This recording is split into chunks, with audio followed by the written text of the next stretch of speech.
Halo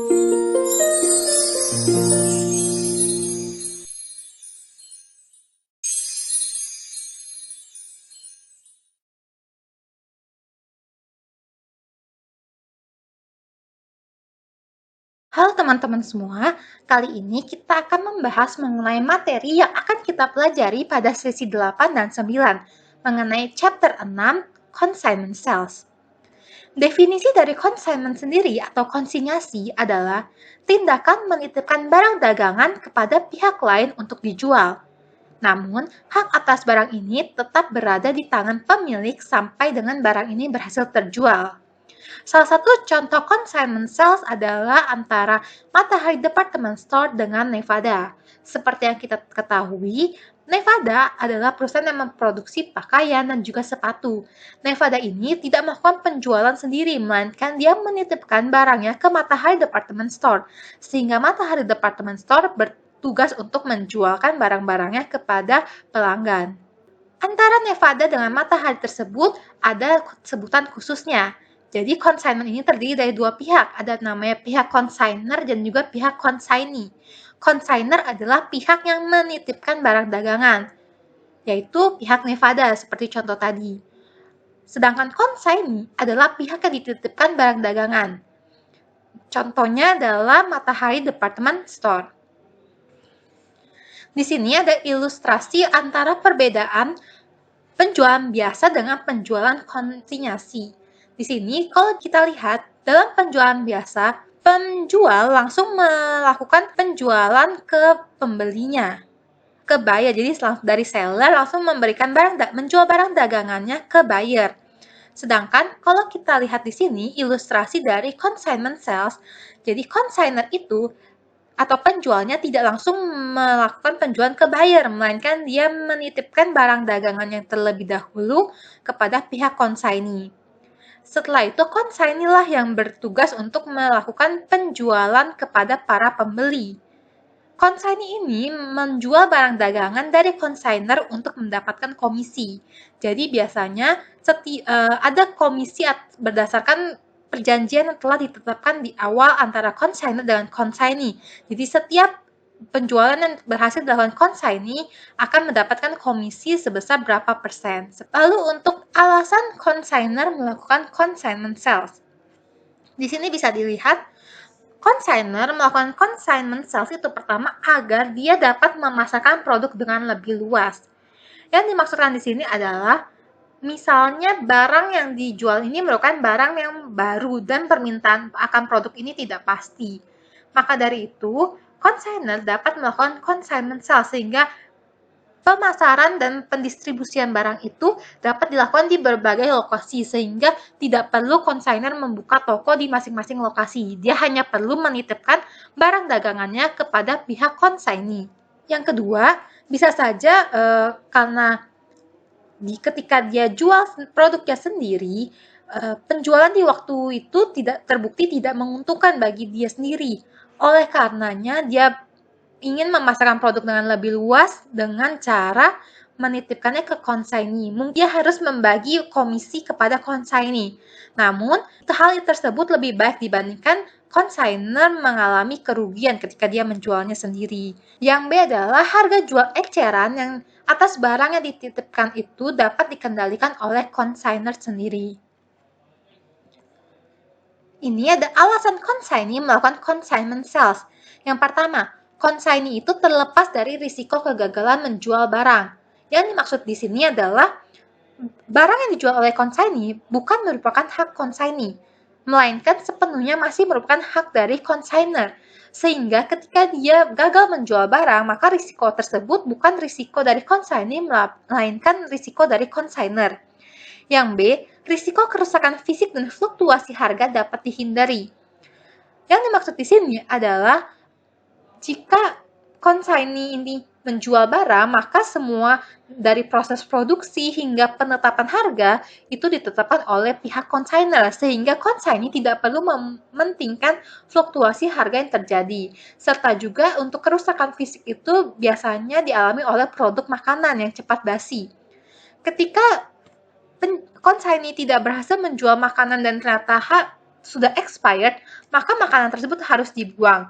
Namun, resiko kerusakan ini bukanlah tanggungan dari consignee. Biasanya ditanggung oleh consignor tersebut karena adanya hak dari consignor yang masih sepenuhnya terhadap barang yang bersangkutan.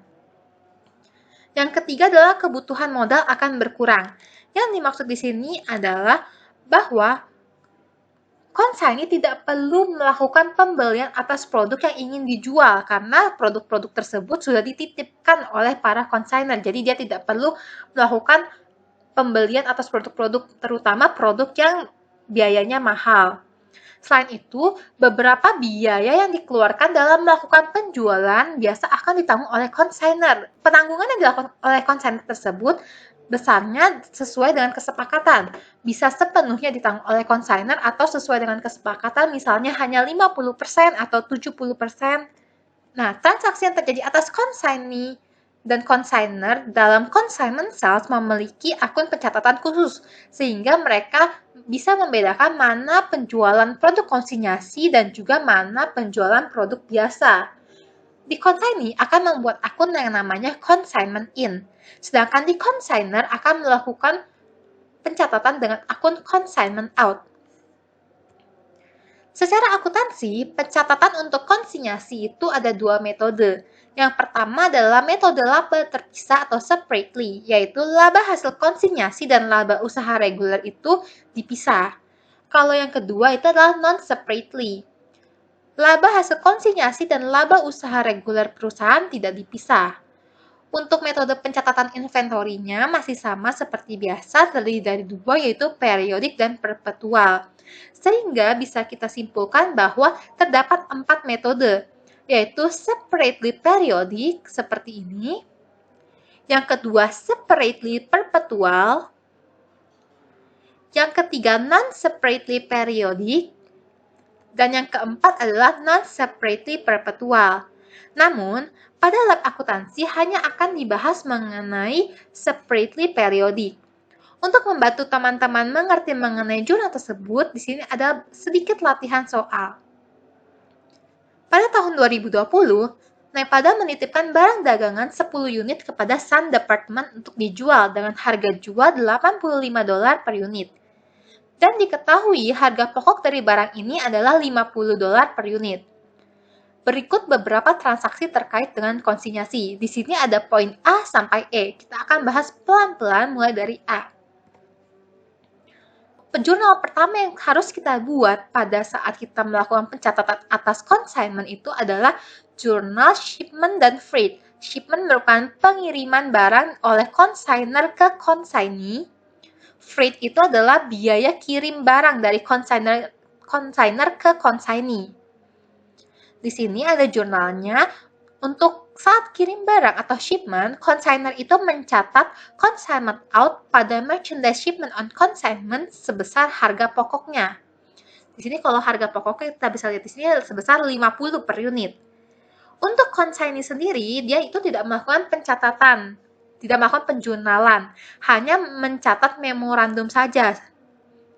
Untuk pencatatan biaya kirim, itu juga sama, hanya dicatat oleh consignor, yaitu mencatat consignment out pada cash sebesar biaya angkut yang dikeluarkan oleh consignor.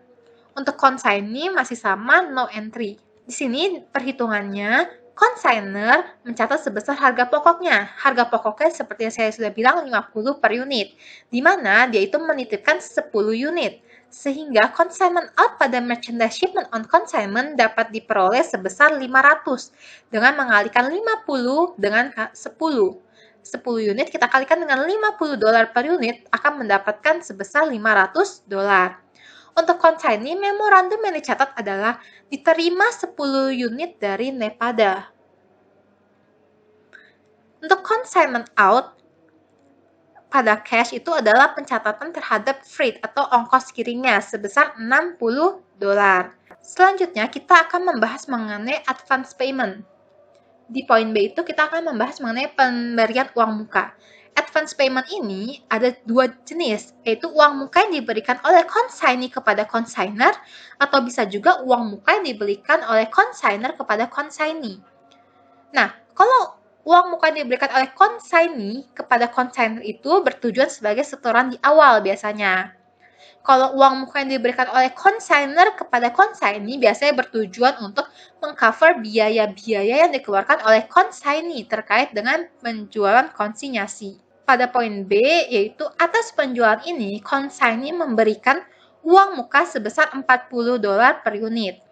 Nah, kita akan melakukan pencatatan jurnal.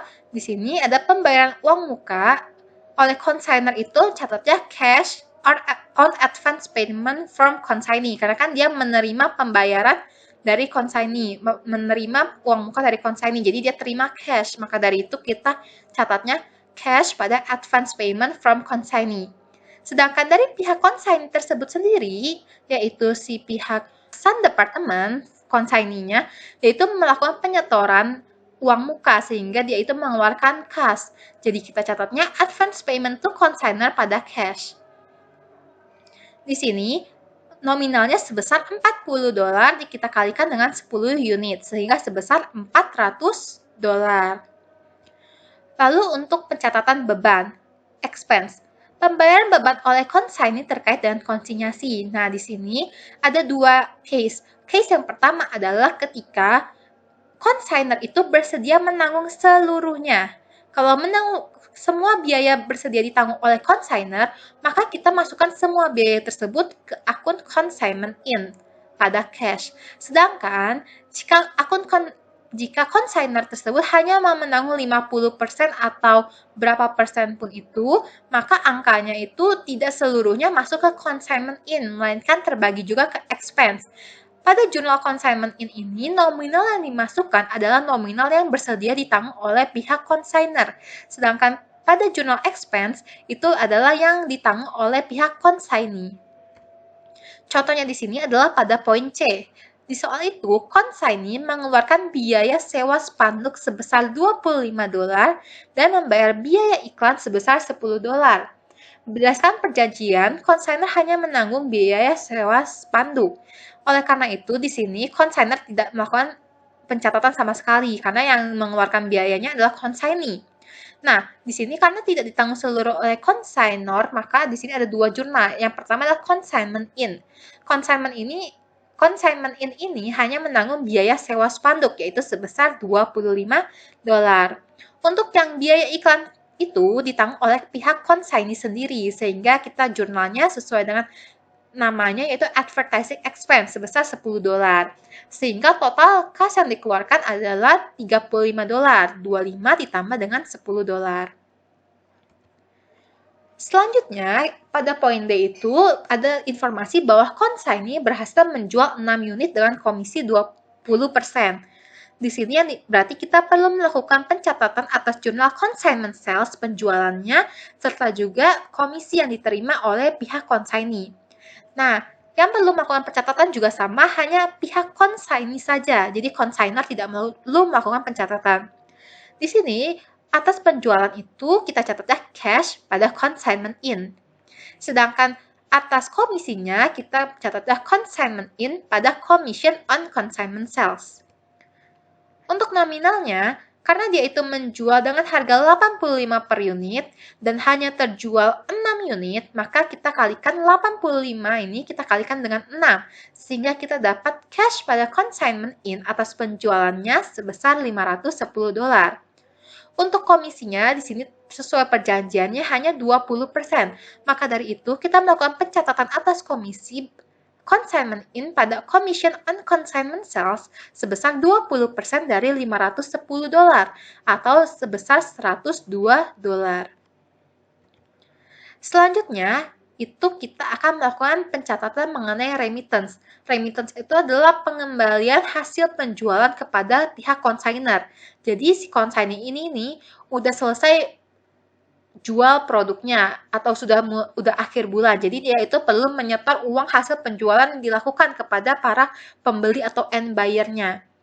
Nah, pengembalian hasil penjualan konsinyasi oleh consignee ini dicatat oleh kedua belah pihak, baik dari pihak si consignor maupun dari pihak consignee. Kalau kita lihat di sini, dari pihak consignee, consignment in itu sebesar nilai selisih nilai kredit dan debit yang ada di consignment in. Jadi, tadi kan kita penjual itu melakukan pencatatan atas consignment in. Commission juga kita melakukan pencatatan consignment in. Beban juga kita ada jurnal consignment in. Sehingga angka-angka tersebut diselisihkan antara debit dengan kreditnya. Nanti kita bisa mendapatkan nominal consignment in di sini. Untuk advance payment itu sesuai dengan uang muka. Untuk cash-nya dapat dari selisih consignment in dengan advance payment. Kalau untuk dari pihak consigner, cash-nya itu sama dengan di cash yang pihak consignee. Untuk advance payment juga akan sama pada jurnal consignee.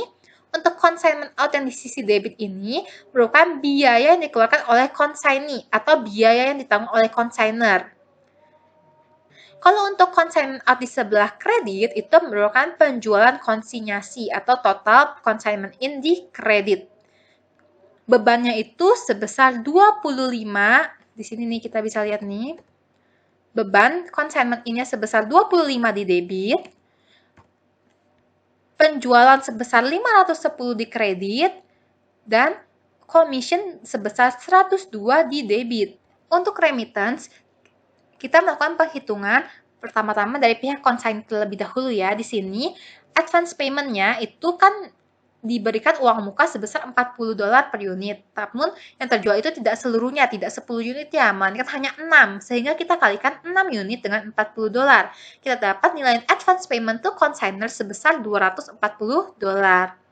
Untuk consignment in-nya, itu kan kita selisihkan kan, consignment in yang di debit dengan kredit. Kalau kita kilas balik di sini, kita melakukan consignment ini pada expense. Di sini consignment in, lalu atas penjualan juga ada consignment in, nih. Lalu atas uang komisi juga ada consignment in. Nah, kita selisihkan nominal-nominal tersebut. Jadi sales kita kurangi dengan expense dengan commission. Nanti dapat nilai consignment in-nya sebesar 383. Untuk uang kasnya sendiri yang cash di kredit ini, kita dapatkan nominal 143 dengan menyelisihkan 383 kita kurangkan dengan 240. Nah, di sini karena ini cash-nya kan sama aja kayak consignee. Advance payment-nya juga sama dengan consignee. Kita tinggal perhatikan yang consignment out di debit dan kredit. Kalau consignment out di debit, itu kita dapatkan sebesar expense ditambah dengan commission-nya. Kalau untuk consignment out di kredit, itu sebesar consignment sales yang terjadi, yaitu $510. Di sini juga ada pengakuan laba rugi. Nah, untuk pengakuan laba rugi, itu kita menghitungnya dengan cara menyelisihkan penjualan dikurangi dengan HPP dengan semua biaya yang terkait dengan konsinyasi. Untuk mempermudah melakukan perhitungan ini, biasa kita melakukan berdasarkan expense analysis. Karena kan tidak semua barang yang terjual, tidak semua barang yang dikirimkan itu terjual. Ada yang tidak terjual yang masih disimpan oleh pihak consignee. Sehingga tidak semua beban tersebut dibebankan pada periode ini. Bisa saja dibawa ke periode lalu. Jadi kita melakukan perhitungannya berdasarkan proporsi. Nah, seperti di sini. Kan di sini ada cost of consigned merchandise atau harga pokoknya. Kan itu 50 atas 10 unit, berarti 500 kan. Namun yang terjual di sini hanya 6, berarti kita hanya 6 per 10 dikali 500. Kita dapat $300. Sisanya 4 unit yang belum terjual itu kita pisahkan di sini. Charge identified with consignment inventory. Kita akan bawa ke periode selanjutnya. Untuk freight out, di sini juga sama karena masih disimpan, maka di sini dipisahkan antara consignment sales dengan consignment inventory. Lalu untuk charge by consignee, di sini rent-nya kan ada $25. Nah, kita juga proporsikan sedangkan untuk commission pasti itu hanya selalu dibebankan pada periode yang bersangkutan karena kan 102 ini atas penjualan 6 unit. Maka dari itu kita bebankan semua di sini. Ketika kita totalkan, nanti kita dapat bebannya sebesar $453. Nah, angka inilah yang dipakai dalam perhitungan laba konsinyasi sebagai beban yang dikurangkan dari penjualan. Maksudnya di sini adalah dengan jurnal seperti ini, consignment out pada consignment income, kan tadi kita sudah hitung consignment sales sebesar 510. Nah, kita kurangkan lagi dengan beban yang sudah kita hitung di sini. Jadi 510 kurang 453. Nanti kita dapatkan income-nya itu atas penjualan konsinyasi sebesar $57.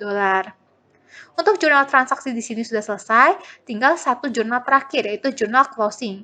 Untuk jurnal closing, di sini ada perbedaan antara pihak consignor dengan pihak consignee. Untuk pihak consignor itu, dia melakukan penutupan atas semua produk yang dia pernah kirimkan. Lalu dia juga menutup income yang tadi sudah kita hitung. Untuk pihak consignee-nya, kita tutup commission-nya, commission on consignment sales pada income summary, dan juga untuk beban yang ditanggung, yaitu yang advertising expense yang ditanggung oleh consignee sendiri, kita juga perlu tutup karena itu merupakan temporary account, sehingga kita tutup income summary pada advertising expense sebesar $10. Sekian jurnal dan pemahaman mengenai consignment sales. Jika teman-teman masih ada pertanyaan, bisa ditanyakan ke ASOS Iklan masing-masing. Terima kasih.